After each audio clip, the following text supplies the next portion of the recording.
এই বউয়ে জামাইয়ের নুনু কেটে নিচ্ছে। এখন রাজ্যের যে হাল, এই নুনু কেটে নিলে যাবে কেমনে দিনকাল। শুনেছি নুনু কেটে হাতে নিয়ে টিকটক ভিডিও বানাচ্ছে।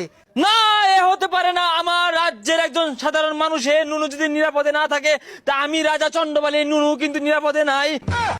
এই কি ব্যাপার, মহারাজ কি ঘাস কাটবার গেছে নাকি? এলাও আইতাছে নাকি? হুশিয়ার, সাবধান, মহারাজা চন্ডবালি হাজির।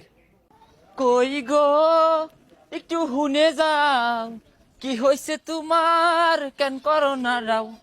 কই গো, একটু হুনে যাও। খামোশ।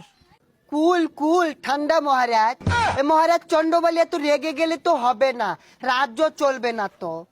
খামোশ, 1.5 টাকার মন্ত্রী, আমার রাজ্য কিভাবে চালাবো এটা তোর বলতে হবে না।